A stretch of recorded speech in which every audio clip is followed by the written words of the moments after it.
జ్ఞానస్వరూపులకు నమస్కరిస్తూ అనిత. ఈరోజు మనమండి పత్రిజీ జ్ఞానామృతం 1 నుండి రెండవ రోజు రెండవ ఆడియో ఏంటో తెలుసుకుందామా. ముందుగా మీ అందరికీ కూడా నేను సదా ధన్యవాదాలు తెలియచేసుకుంటున్నాను. నేను అందుకుంటూ మీతో పంచుకుంటూ ఉన్నది మీరు మరింత మందికి పంచుతూ ఉన్నారు. Thanks a lot masters. So Patri sir ఒకటి చెప్తున్నారు, మనకు ఒక మెసేజ్, అది ఏంటో చూద్దామా అండి. ఆధ్యాత్మికం యొక్క మూల సూత్రం ఎవరి నుంచి ఏది ఆశించకపోవటం. ఎక్కడ ఆశించడం అంటే ఎక్స్పెక్టేషన్ అన్నది ఉంటుందో అక్కడ తిరస్కారం ఉంటుంది. ఎక్కడ తిరస్కారం ఉంటుందో అక్కడ దుఃఖం ఉంటుంది. ఎక్కడ ఎక్స్పెక్టేషన్ లేదో అక్కడ తిరస్కారం ఉండదు. మరి ఎక్కడ తిరస్కారం ఉండదో అక్కడ దుఃఖము ఉండదు. కనుక ఎక్స్పెక్టేషన్ అన్నదే అన్ని దుఃఖాలకి మూలం. కన్న తల్లిదండ్రుల నుంచి, భార్య నుంచి, భర్త నుంచి, పిల్లల నుంచి, ఎవరి నుంచి ఏది ఆశించకూడదు. అలా ఆశించటం మొదలుపెట్టినప్పటి నుంచి జీవితం సంక్లిష్టంగా మారిపోతుంది. ఈరోజు ప్రపంచమంతా కూడా ఈ భయంకరమైన ఎక్స్పెక్టేషన్స్తోనే బాధపడుతుంది అనే ఒక అద్భుతమైన మెసేజ్ మనకి సార్ ఇచ్చారు. ఈరోజండి చైతన్య క్రమం అంటూ తెలియచేస్తున్నారు, తెలుసుకుందామా. ప్రతి ఒక్క ఆత్మ కూడా తన నిరంతర పరిణామ క్రమంలో భాగంగా ఒక్కొక్క అనుభవ జ్ఞానం కోసం ఒక్కొక్క చైతన్య తలంలో జన్మ తీసుకుంటూ తనని తాను నిరంతరంగా పరిపుష్టం చేసుకుంటూ ఉంటుంది. ఒకటి, మౌలిక మనుగడ చైతన్య తలం, సర్వైవల్ కాన్షియస్నెస్ అంటారు. ఇది ఆత్మ ప్రయాణంలో ప్రాథమిక దశ. ఇక్కడ స్వీయ స్పృహను బొత్తిగా కోల్పోయిన ఆత్మ తన సహజ శక్తి యుక్తులను మరిచిపోయి కేవలం ఈ భౌతిక ప్రపంచంలో తన మనుగడకు మూలాధారాలైన కూడు, గూడు, గుడ్డల కోసమే నిరంతరం శ్రమిస్తూ ఉంటుంది. నా ఇల్లు, నా ఉద్యోగం, నా తిండి అంటూ కొన్ని జన్మలు గడిపాక ఆ అనుభవ జ్ఞానంతో ఆత్మ తనను తాను ఒక ప్రత్యేకమైన వ్యక్తిత్వంగా మలుచుకుంటుంది. 2, ప్రత్యేక వ్యక్తిత్వపు చైతన్య తలం, వన్ అప్ కాన్షియస్నెస్. ఈ తలంలో ఆత్మ ఈ ప్రపంచంలో కేవలం కూడు, గూడు, గుడ్డ సంపాదించటానికి మాత్రమే నేను పుట్టలేదు, ఇంకా ఏదో ప్రత్యేకతను సాధించాలి అన్న ఆశయంతో తన జీవితాన్ని గడుపుతూ ఉంటుంది. ఒకానొక రాజకీయ నాయకుడిగానో, ఒకానొక సామాజిక కార్యకర్తగానో, ఒక సెలబ్రిటీగానో ఎదుగుతూ తలుచుకుంటే ఏదైనా సాధించగలను అన్న ధీమాతో ఉంటుంది. ఈ దశలో డబ్బు, వనరులు, స్నేహితులు, బంధువులు అంతా కూడా అలాంటి చైతన్యం చుట్టూ తిరుగుతూ ఉంటాయి. 3, నిర్వేదపు వ్యక్తిత్వ చైతన్య తలం, ఫర్టిలిటీ కాన్షియస్నెస్. ప్రత్యేక వ్యక్తిత్వ చైతన్య తలంలో అనేక జన్మలు గడుపుతూ ఆత్మ అనేక కొత్త కోణాల్లో తన స్వీయ వ్యక్తిత్వాన్ని ఆవిష్కరించుకుంటూ డబ్బుతో పాటు కీర్తి శిఖరాలను చేరుతుంది. ఇక అక్కడ అది ఆ పటోటోపాలన్నీ ఎంత తాత్కాలికమో, మరి వాటి కోసం జన్మలు తీసుకుంటూ సమయాన్ని నిష్ప్రయోజనం చేసుకోవటం ఎంత వివేకమో తెలుసుకుంటుంది. అంతవరకు నా వాళ్ళు, నా సామ్రాజ్యం అంటూ తాను కట్టుకున్న ప్రాపంచిక మేడలన్నీ పేక మేడల్లా కుప్పకూలిపోవటంతో అది ఒక్కసారిగా నిర్వేదంలో పడిపోయి మానవ సంబంధ బాంధవ్యాలను ఆశ్చర్యంగా చూస్తూ ఉంటుంది.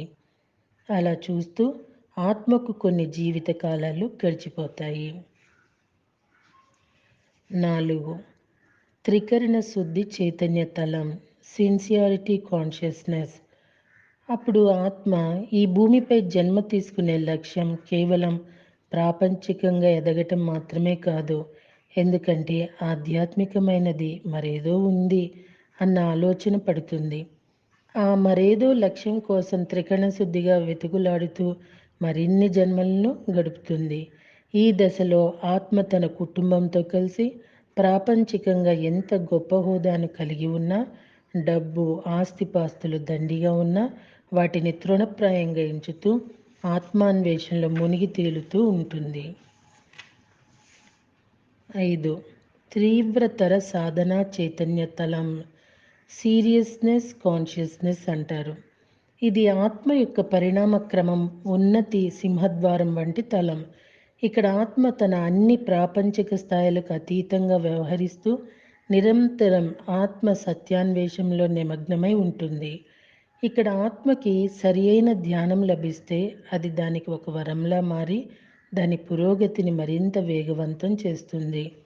అలా తీవ్రతర సాధన చైతన్య తలంలో కొన్ని జన్మలు గడిపిన ఆత్మ తన స్వస్థితిని గుర్తించి తనలో నిక్షిప్తమై ఉన్న స్వీయ శక్తులను ఎరుకలోకి తెచ్చుకుని విశ్వ నియమాలను అవగాహన చేసుకుంటూ అన్నీ తెలిసిన నిండుకుండల సాక్షి తత్వపు చైతన్య తలంలోకి ప్రవేశిస్తుంది. 6. సాక్షి తత్వపు చైతన్య తలం, విట్నెస్ కాన్షియస్నెస్. ఇక్కడ ఆత్మ తన విశ్వవ్యాపకత్వాన్ని అనుభూతి చెందుతూ కళ్ళ ముందు జరిగే ప్రతి ఒక్క సంఘటనను ఒక సాక్షిలా గమనిస్తూ ఉంటుంది. ఈ భూమి మీద జన్మ తీసుకోవటంలోని పారమార్థికతను ఎరుకలో ఉంచుకుంటూ మామూలుగా బయటికి చూడటానికి అందరిలాగే ప్రాపంచిక జీవితం గడుపుతూ ఉన్న అంతరంగంలో మాత్రం తీవ్ర సాధనలో మునిగి తేలుతూ తన పూర్ణాత్మతో అనుసంధానం కావటానికి ప్రయత్నిస్తూ ఉంటుంది. ఇందులో భాగంగా ఒక్కోసారి అది లోకోద్ధరణ నిమిత్తం తన స్వీయ నిర్ణయంతో క్రింది స్థాయి చైతన్య తలాల్లో కూడా జన్మలు తీసుకుంటూ ఉంటుంది. ఆ సమయంలో ఆ విశిష్టమైన ఆత్మ అత్యంత ఎరుకతో ఆయా జన్మల కర్తవ్య కర్మలను నిర్వహిస్తూ మరింత ఉత్తమ అనుభవ జ్ఞానాన్ని పొందుతూ మరింత ఉన్నత చైతన్య తలాలకు చేరుకుంటూ ఉంటుంది. 7. నిర్గుణ మందస్మిత చైతన్య తలం, స్మైలింగ్ కాన్షియస్నెస్ అంటారు. జీవిత చక్రతత్వాన్ని సంపూర్ణంగా అవగాహన చేసుకొని అంతరంగ ప్రపంచపు జ్ఞానంతో పరిపుష్టమైన ఆత్మ భూత భవిష్యత్తు వర్తమాన కాలాల పట్ల సంపూర్ణమైన అవగాహన కలిగి ఉంటూ బాహ్య ప్రపంచపు కార్యకలాపాలన్నిటినీ చిరునవ్వుతో నిర్వహిస్తూ ఉంటుంది. ఈ స్థితిలో ఆత్మ ఒక్కోసారి క్రింది స్థాయి చైతన్య తలాల్లో ఉండి అంతకంటే పై స్థాయికి ఎదగటానికి కృషి చేస్తున్న ఇతర విధేయ ఆత్మలకు సహాయం చేయటానికి అనివార్యంగా క్రింది స్థాయిల్లో జన్మ తీసుకోవటం కూడా జరుగుతుంది. దీనినే జోకర్ చైతన్య తలం అంటాము. 8. నిర్గుణ జోకర్ చైతన్య తలం, జోకర్ కాన్షియస్నెస్ అంటారు. ఇది చైతన్య తలాలన్నిటిలోకి అత్యున్నతమైన మాస్టర్ తలం. ఈ తలంలో ఆత్మకు తన జీవితంతో పాటు అందరి జీవితాల్లోని కొన్ని కోణాల పట్ల కూడా సంపూర్ణమైన అవగాహన ఉంటుంది.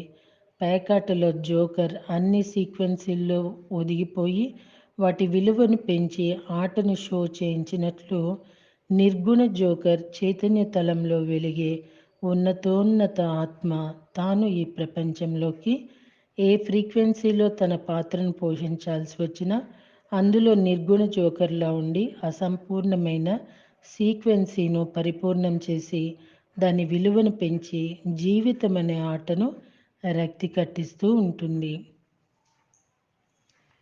ఒకానొక గొప్ప ప్రేమికుడిగా తన ప్రేమ పట్ల, ఒకానొక గొప్ప తండ్రిగా తన పిల్లల పట్ల, ఒకానొక గొప్ప రాజ్యనీతిజ్ఞుల రాజకీయాల పట్ల, ఒకానొక మంచి ఉపాధ్యాయుల విద్యార్థుల పట్ల ఈ నిర్గుణ జోకర్ ఆత్మ తన అత్యున్నత పాత్రను పోషణ చేస్తూ పరస్పర శ్రేయోదాయకంగా వెలుగుతూ ఉంటుంది. శ్రీకృష్ణుడు జీసస్ ఈ శిఖరాగ్ర చైతన్య తలంలో మూర్తిభవించిన ప్రతీకలు. మళ్ళీ రేపటి రోజున ఆనాపానసతి ధ్యానం అంటూ తెలియజేస్తున్నారు పత్రిజీ. మరి తెలుసుకుందామా? Thank you.